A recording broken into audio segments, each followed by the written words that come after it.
Commander Vex Thule of the Galactic Predator Council had exactly three things in common with a middle manager at a failing insurance company: an inflated sense of self-importance, a clipboard he treated like a holy relic, and the unshakable belief that proper documentation could solve any problem in the universe. "Pip," he announced to his quivering assistant, brandishing a holographic report like it contained the secrets of creation itself. "We have a situation." Pip, whose species had evolved from something resembling a nervous chihuahua crossed with a filing cabinet, immediately began hyperventilating through his gill slits. "Sir, is it the Void Wraiths again? The Plasma Bears? Oh stars, please tell me it's not the Quantum Hornets." "Worse." Vex Thule's four eyes gleamed with the particular satisfaction that came from delivering dramatic news. "It's a bureaucratic oversight of cosmic proportions." Now you have to understand something about the Galactic Predator Council. They were the self-appointed guardians of universal order, cataloging every dangerous species across 3 galaxy clusters with the obsessive dedication of stamp collectors. Their motto, roughly translated from ancient Pampas, was "Know your predators, respect the hierarchy, file in triplicate." Vex Thule adjusted his ceremonial shoulder spikes, which served no purpose except making him look more intimidating to creatures who weren't easily intimidated, and continued. "Planet designation Earth. Spiral arm backwater. Has somehow slipped through our classification system for over 50,000 years. 50,000 years? Pip squeaked, his nervous system doing that thing where it tried to escape through his ears. "Sir, that's longer than the great bureaucratic reorganization of—" "I know how long it's been, Pip." Vexel's tone suggested he was already regretting bringing his assistant along. "The preliminary report indicates they have something called apex predators. Lions, sharks, bears, the usual primitive nonsense." He pulled up a holographic display showing Earth's most dangerous creatures, each one labeled with threat assessments that would make an insurance actuary weep with joy. "Look at this amateur-hour classification system. King of the jungle for an animal that doesn't even live in jungles. Great white shark when clearly superior, blue or purple would be more intimidating. And don't get me started on grizzly bears. What exactly are they grizzled about?" Pip nodded frantically, the way nervous underlings do when they're not sure if they're supposed to agree or disagree, but are absolutely sure that silence is dangerous. "Clearly," Vex Thule declared, puffing out his chest plates until he looked like a particularly aggressive piece of geometric furniture. "These Earth creatures need proper evaluation by actual predators. We'll conduct a field assessment, update their threat classifications, and probably have them all properly categorized before lunch." The irony, of course, was that Vex Thule had never actually encountered a genuinely dangerous predator in his 300 years of bureaucratic service. The Galactic Predator Council had been at the top of the food chain for so long that they'd forgotten what real danger felt like. Their last actual combat had been a strongly worded memo war with the Department of Interstellar Agriculture over proper carnivore licensing procedures. "Pack the standard intimidation kit," Vex Thule ordered, already mentally composing his post-mission report. "This should be a routine inspection of some moderately concerning mammals. What could possibly go wrong on a planet full of creatures that haven't even figured out faster than light travel?" Pip gathered their equipment with the resigned efficiency of someone who'd learned not to question his superior's confidence, even when that confidence was built on a foundation of cosmic ignorance and bureaucratic arrogance. Neither of them bothered to read the fine print on Earth's preliminary assessment, which included a small note buried in subsection 47C. "Warning, local species display inexplicable behavioral patterns. Recommend caution when engaging with any creature that appears harmless." But who reads the fine print anyway? The Serengeti looked exactly like the tourism brochures that nobody had sent to the Galactic Predator Council, which was to say absolutely magnificent and completely wasted on 2 aliens who'd arrived expecting to be impressed by what they assumed were knockoff versions of real predators. "Behold," Vex Thule announced, gesturing dramatically at the vast African savanna, as if he'd personally invented grasslands, "the habitat of Earth's supposedly fearsome lion." Their ship had landed with all the subtlety of a cosmic freight train, complete with unnecessary laser light shows and intimidation noises that sounded like a garbage disposal having an existential crisis. Yet somehow, the local wildlife had responded to this display of advanced alien technology with the universal animal equivalent of meh. "Sir," Pip whispered, consulting his scanner with the nervous energy of someone checking lottery numbers he knew were losers. "I'm detecting multiple large predators approaching our position." "Excellent." Vex Thule straightened his ceremonial battle harness, which had never seen actual battle, but looked very impressive in council meetings. "Time to show these primitive carnivores what a real apex predator looks like." The pride of lions that emerged from the tall grass moved with the casual confidence of creatures who'd never encountered anything more dangerous than a particularly aggressive gazelle. The lead male, a magnificent specimen with a mane that would make a hair salon weep with envy, looked at the two aliens with the expression of someone trying to figure out if the new neighbors were worth the effort of a proper introduction. Vexthul activated his universal intimidation protocol, which involved puffing up to maximum size, extending all available spikes, and making a noise that roughly translated to, "I am very dangerous, and you should be appropriately terrified."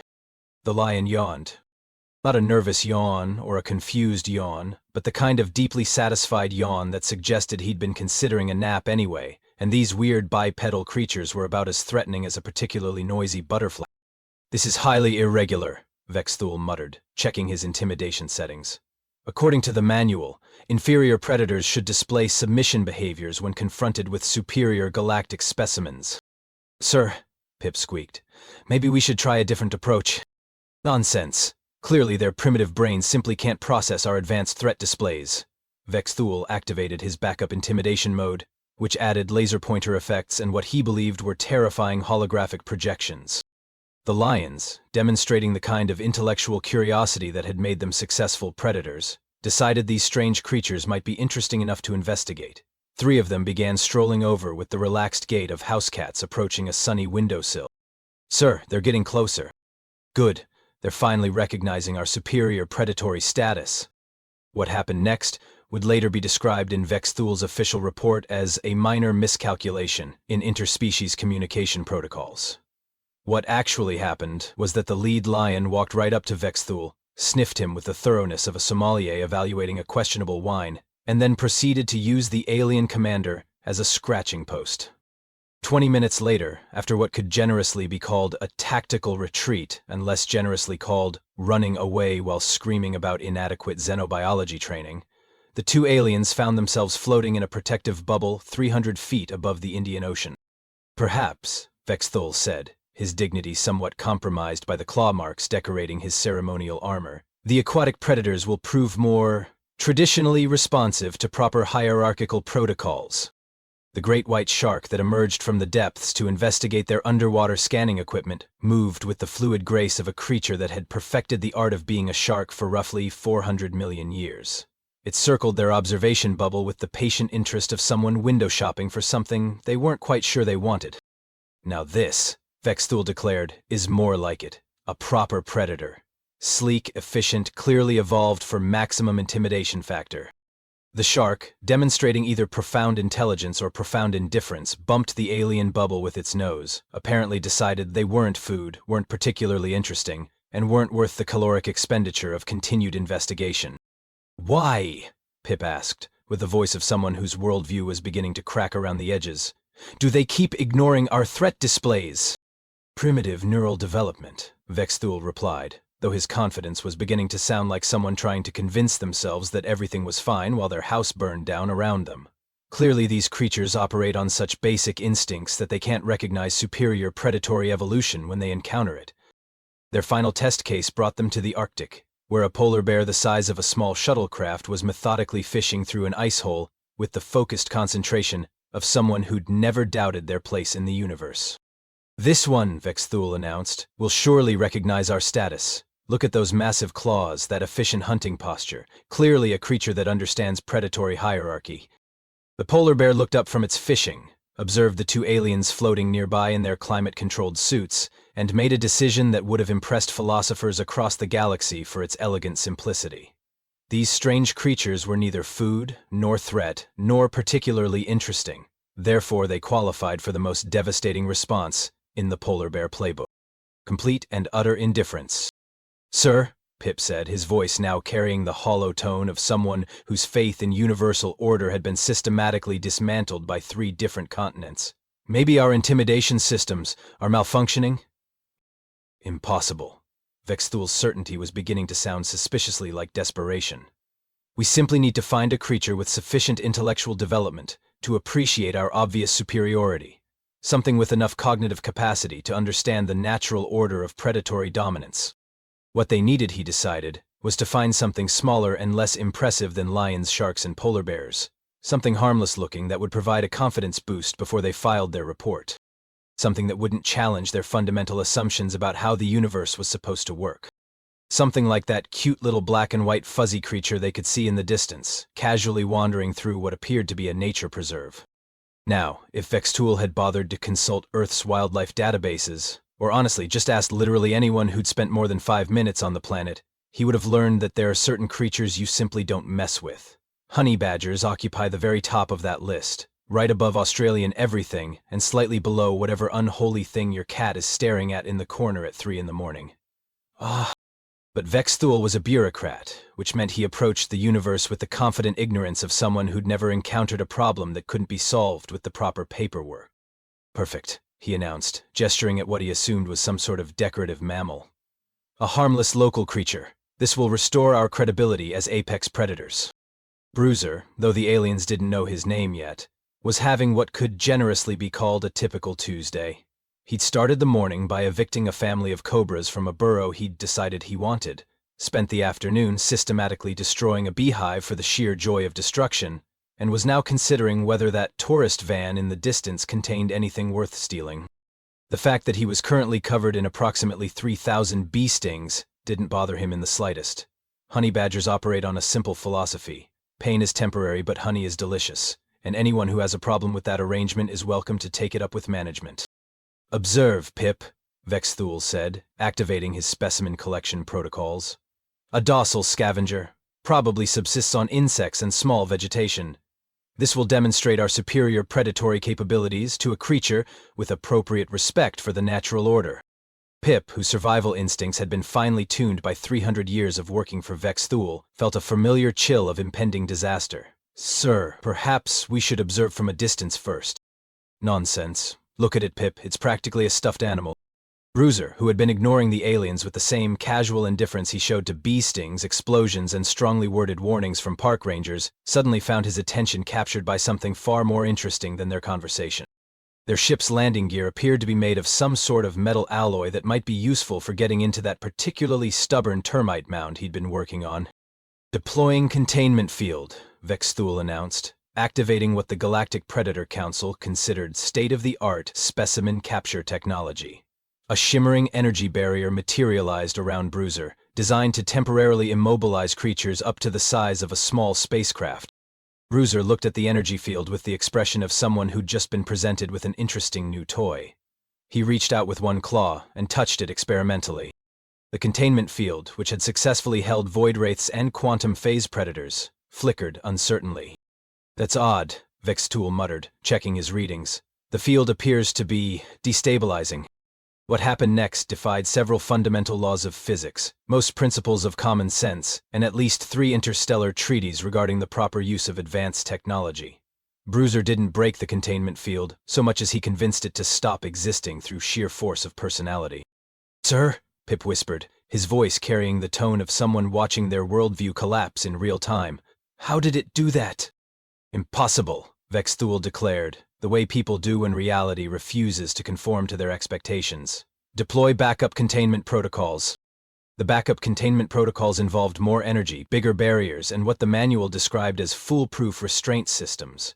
Bruiser treated them the same way a particularly determined toddler treats child-proof locks, as a minor inconvenience that yielded to sufficient application of focused stubbornness. Within 30 seconds, he'd not only escaped but had somehow managed to reverse-engineer the containment technology and was now using it to systematically dismantle their scanning equipment. "This is highly irregular," Vextool announced, activating his personal defense systems, initiating direct predator confrontation protocols. Now Vextool had been trained in 17 different forms of galactic combat, certified in the use of 43 types of energy weapons, and had graduated summa cum laude from the Academy of Advanced Intimidation. What he had never encountered was a creature that approached conflict with the philosophical framework of, "I don't care what you are, what you want, or why you think you're important, you're in my way, and that makes you my problem." The battle that followed would later be studied by xenobiologists across 3 galaxy clusters, assuming any of them were brave enough to visit Earth after reading Vextool's final report. Bruiser's opening move was elegantly simple. He ignored every single one of Vextool's energy weapons, walked directly through his defensive barriers, and began methodically dismantling the alien commander's ceremonial armor, with the focused efficiency of someone taking apart a particularly stubborn piece of furniture. "Pip!" Vexthul screamed, his dignity departing faster than his protective equipment. "Deploy the emergency retreat protocols!" Pip, demonstrating the kind of quick thinking that had kept him alive through decades of bureaucratic disasters, activated their emergency teleportation system. Nothing happened. Bruiser had apparently decided that their teleportation beacon looked like something that might be useful for digging, and had relocated it to a location that was technically classified, but could best be described as somewhere uncomfortable. What followed was less a battle between galactic predators and Earth wildlife, and more a comprehensive demonstration of why honey badgers have a reputation that stretches across dimensions. Vexthul's advanced combat training proved completely useless against an opponent who responded to energy blasts by getting mildly annoyed and tactical retreats, by following him with the patient determination of someone who had all day and several very specific ideas about property redistribution. 27 minutes later, both aliens found themselves hanging upside down from a tree, wrapped in what had formerly been their own communication cables, watching Bruiser systematically convert their landing craft into what appeared to be the galaxy's most expensive honey extraction tool.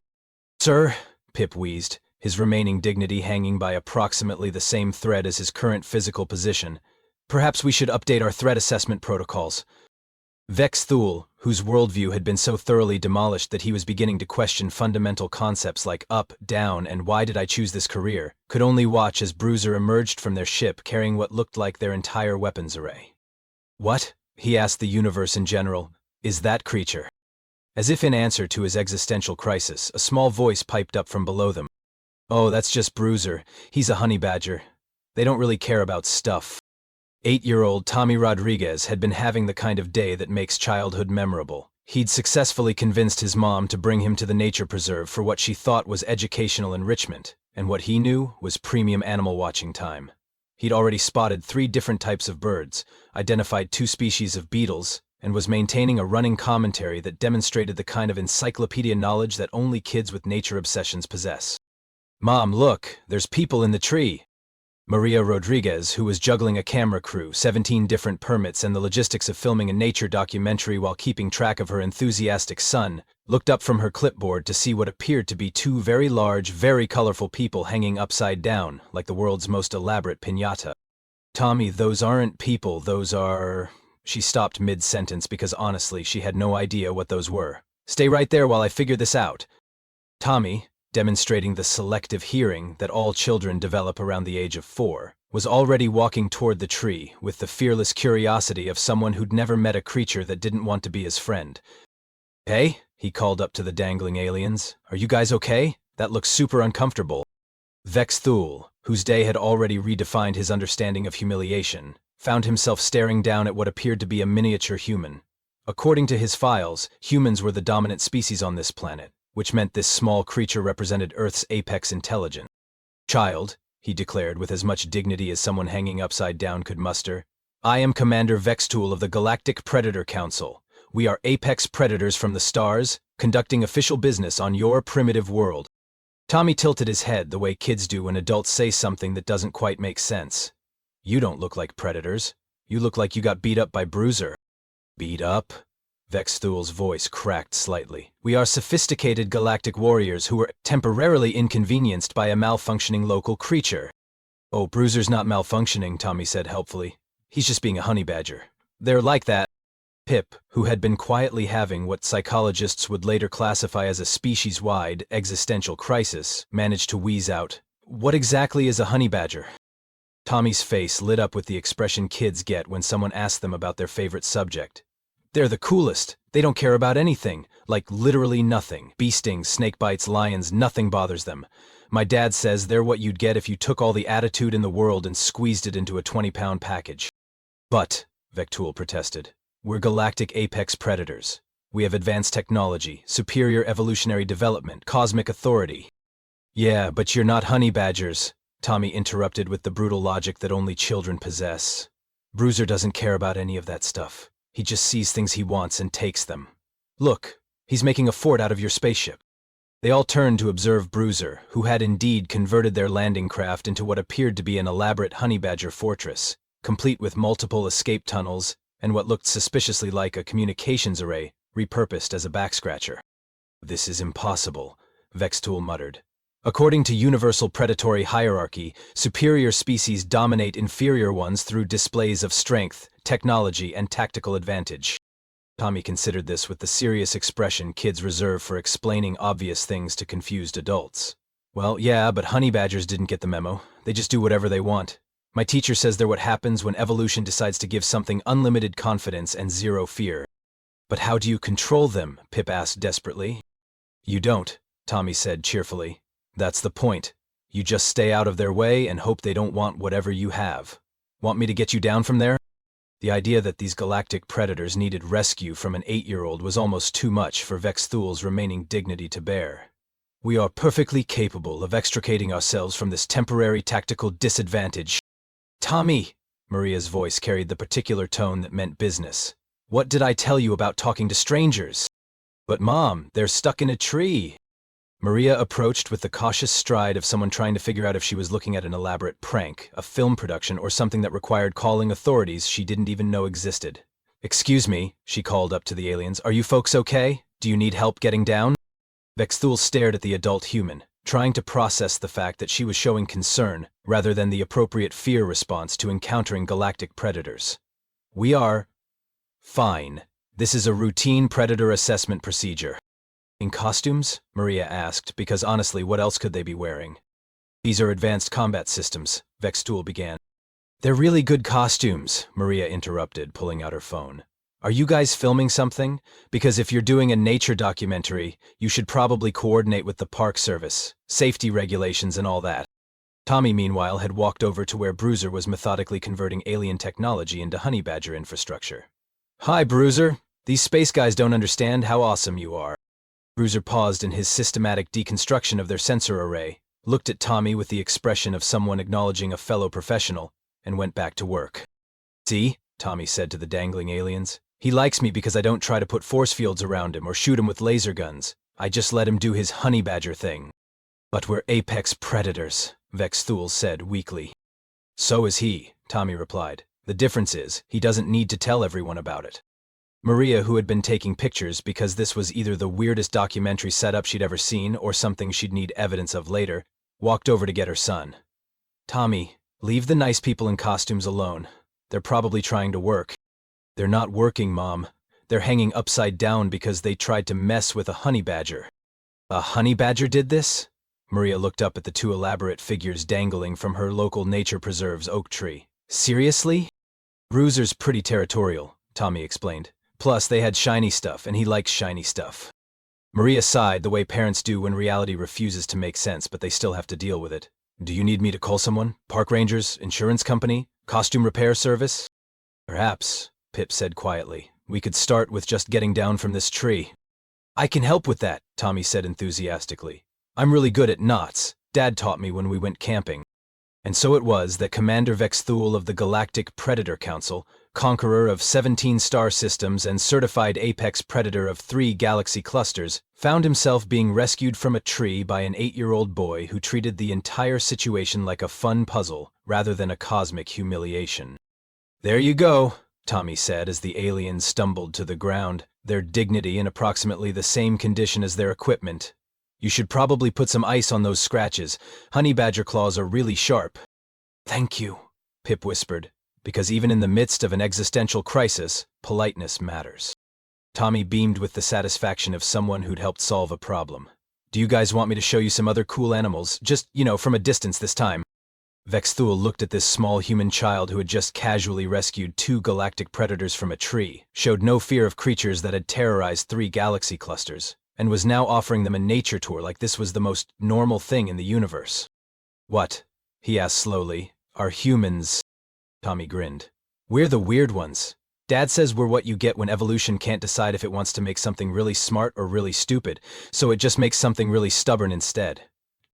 In the background, Bruiser emerged from their ship carrying what appeared to be their entire navigation system, which he was now using as a very expensive chew toy.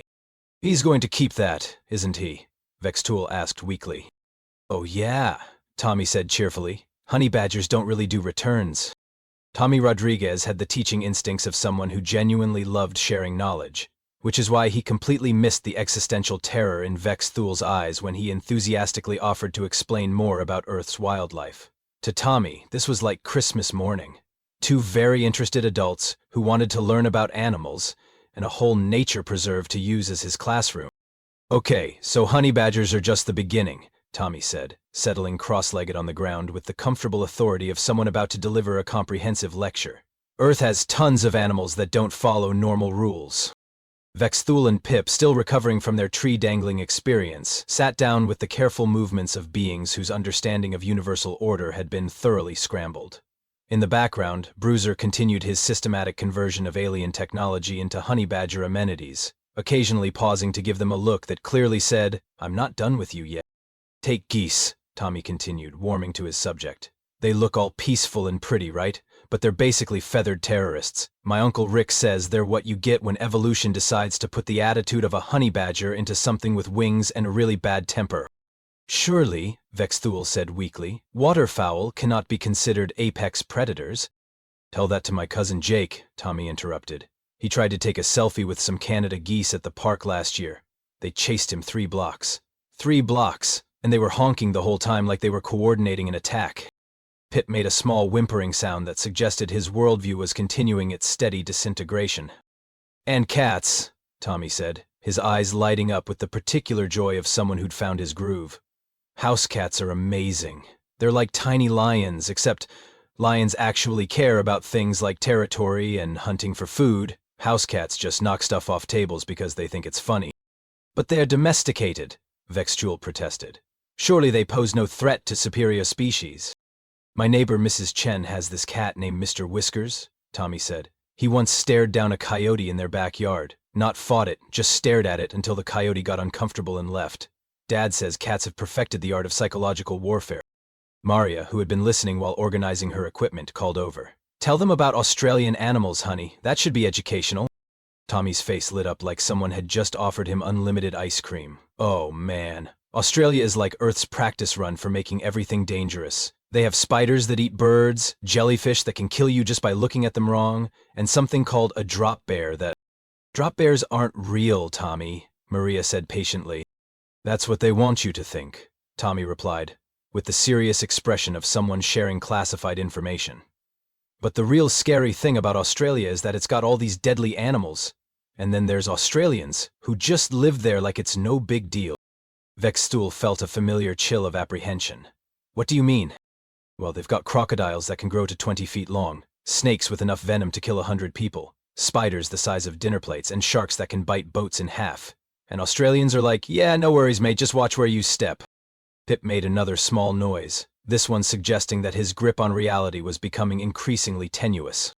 "But the really weird thing about humans," Tommy continued, settling into what was clearly going to be a major philosophical point, "is that we keep dangerous animals as pets."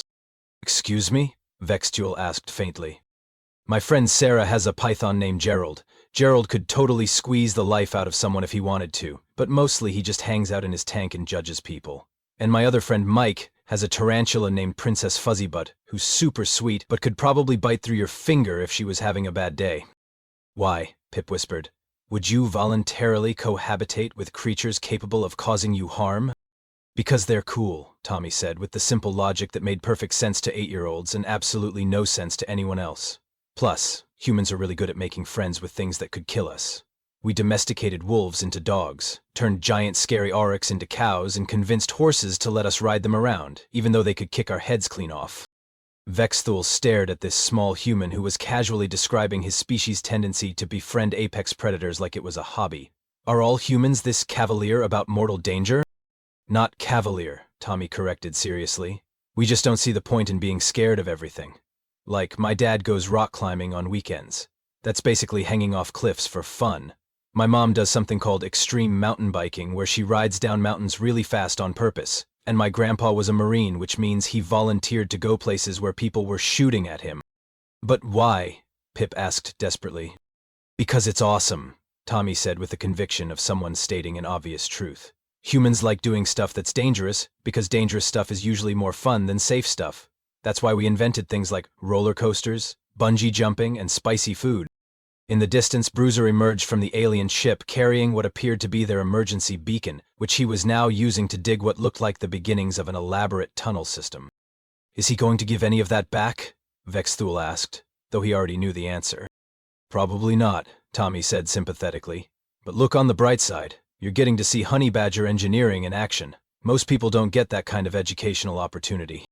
Maria walked over with a first aid kit, having decided that regardless of whether these were elaborate costume performers or actual aliens, they looked like they needed medical attention. "Here, let me look at those scratches. Honey badger claws can be pretty nasty."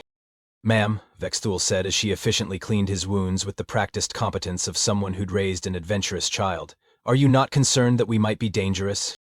Maria paused in her bandaging to give him a look that suggested she was reconsidering his mental health status.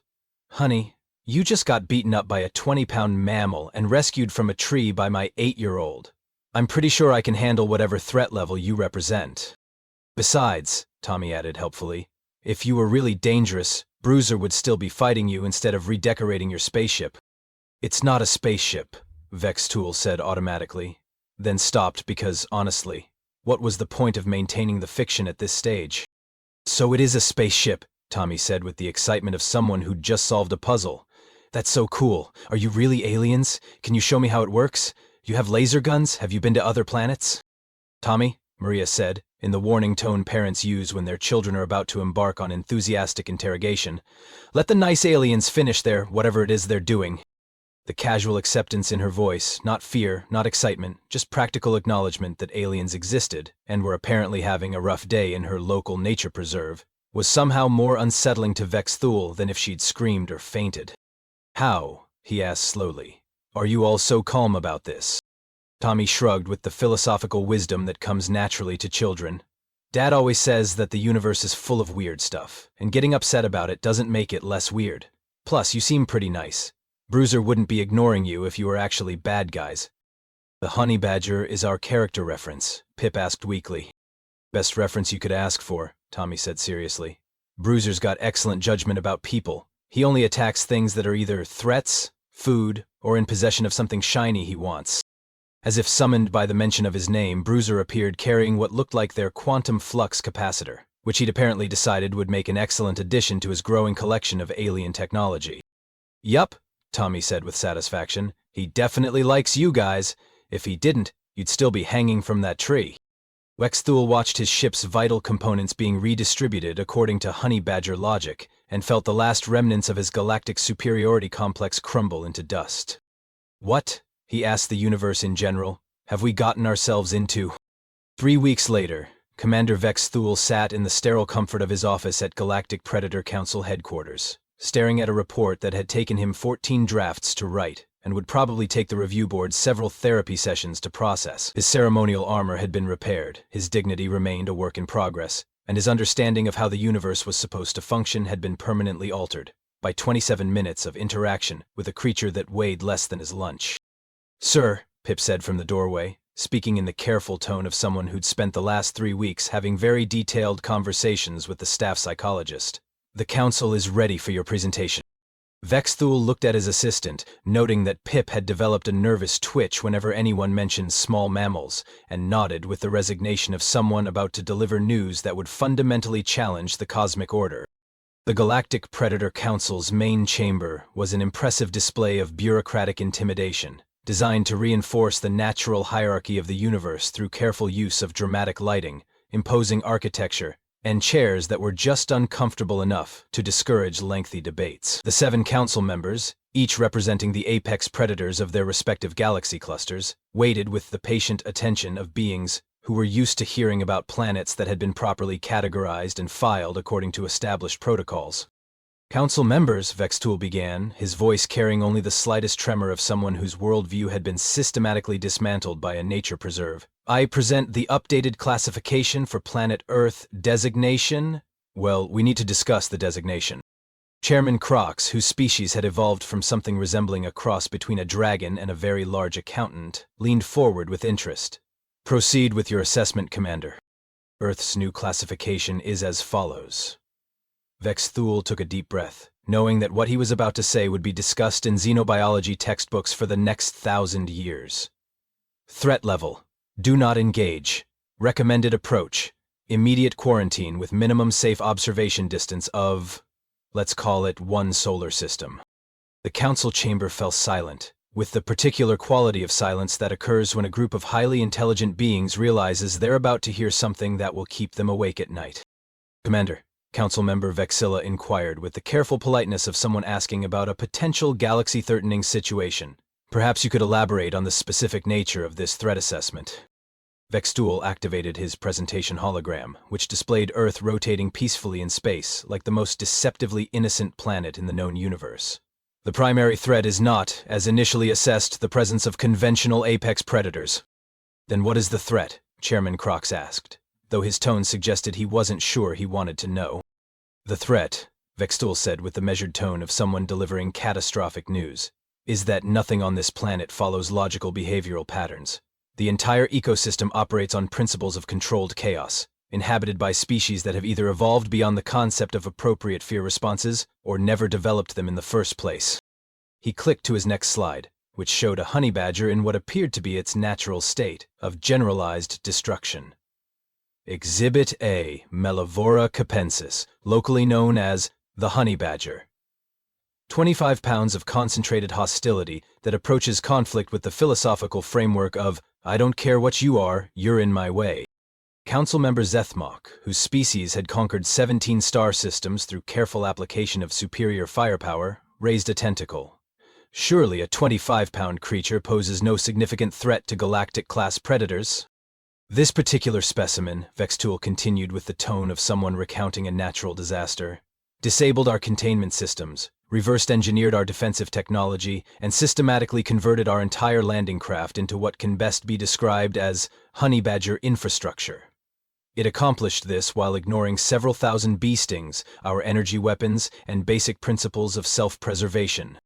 The council exchanged glances that suggested they were beginning to understand why Vextool had requested hazard pay for filing this report. But the honey badgers are not the primary concern, Vextool continued, clicking to a slide showing various Earth creatures engaged in behavior that defied standard predator-prey models. The primary concern is that this represents standard operating procedure for Earth's ecosystem. The planet contains geese that launch coordinated attacks on creatures 50 times their size, domestic cats that engage in psychological warfare, and an entire continent where every species appears to have been designed by someone with a very dark sense of humor. What about the dominant species? Chairman Crox asked carefully. Vextool's expression took on the haunted quality of someone who'd witnessed something that fundamentally challenged his understanding of how intelligence was supposed to work. Humans, he said slowly, represent perhaps the greatest threat to galactic stability we have ever encountered. Are they warriors? Council Member Vexilla asked hopefully, because warriors could be understood, fought, or negotiated with. No, they are worse. Vextool clicked to a slide showing Tommy Rodriguez's cheerful face. They are educators. The council waited for elaboration with the tense anticipation of beings who sensed they were about to learn something horrible. The juvenile human specimen showed no fear response when encountering galactic-class predators. Instead, it offered assistance, provided comprehensive educational briefings on local wildlife, and treated our presence as what it termed an awesome learning opportunity. The adult human demonstrated casual acceptance of our existence and offered medical aid, despite having no logical reason to assume we were not hostile. Surely that indicates primitive threat assessment capabilities, suggested Councilmember Thrax. Further analysis reveals that humans possess fully functional threat recognition systems. They simply choose to ignore them when the situation seems educational, interesting, or fun. Vextool paused to let this sink in. They voluntarily cohabitate with creatures capable of killing them, engage in recreational activities with significant mortality risks, and have developed what they call extreme sports, which appear to involve creating additional dangers for entertainment purposes. The silence in the chamber had taken on a quality that suggested several council members were reconsidering their understanding of how evolution was supposed to work. The human child, Vextool continued relentlessly, explained that his species routinely befriends apex predators, treats dangerous situations as learning experiences, and considers our technology pretty cool, rather than appropriately intimidating. When asked why humans approach danger so casually, it replied, and I quote, "Because dangerous stuff is usually more fun than safe stuff." Councilmember Zethmach made a small noise that might have been a whimper. "What is your recommended classification protocol?" Chairman Crox asked with the voice of someone who already knew the answer would be terrible. "Planet Earth is to be immediately designated as a Category 12 psychological hazard," Vextool announced. "Primary threat. Exposure to local species results in fundamental questioning of universal order, logical behavioral patterns, and one's place in the cosmic hierarchy. Secondary threat. Local ecosystem challenges basic assumptions about how reality functions. Tertiary threat. Inhabitants display inexplicable kindness toward obviously superior species, resulting in severe cognitive dissonance and potential career-ending philosophical crises among visiting predators." "And the quarantine recommendation?" Councilmember Zethmach inquired, his voice barely above a whisper. "Minimum safe distance, 1 solar system. Maximum recommended observation time, 30 minutes, and only with full psychological support teams on standby. Under no circumstances should any council member attempt direct contact with local species, particularly small mammals, juvenile humans, or anything that appears harmless." Vextool clicked to his final slide, which showed a hand-drawn picture of what was clearly meant to be a honey badger, wearing an astronaut helmet, surrounded by crayon stars and accompanied by text in the wobbly handwriting of someone who was still mastering the finer points of spelling. "4 days ago," he said quietly, "I received this communication from the juvenile human. It appears to be what they call a get-well card, expressing hope that we had recovered from our educational experience and inviting us to return for what it terms more awesome learning opportunities about Earth animals." The council stared at the cheerful drawing of an astronaut honey badger surrounded by rainbow stars, and the words, "Feel better soon," written in bright red crayon. "The communication," Vextool added with the tone of someone delivering cosmic horror disguised as childhood innocence, "somehow located our headquarters, despite the fact that our location is classified at the highest levels of galactic security. It was delivered via their postal system, which apparently operates according to principles we do not understand and cannot replicate." Chairman Crox looked at the get-well card, then at his fellow council members, then back at the card with the expression of someone watching their understanding of the universe fold itself into increasingly impossible shapes.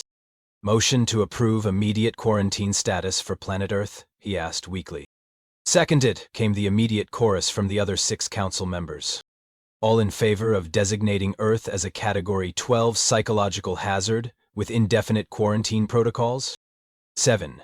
Tentacles, claws, appendages, and other voting implements shot up simultaneously with the desperate enthusiasm of beings who'd just found a way to officially avoid thinking about something too disturbing to process.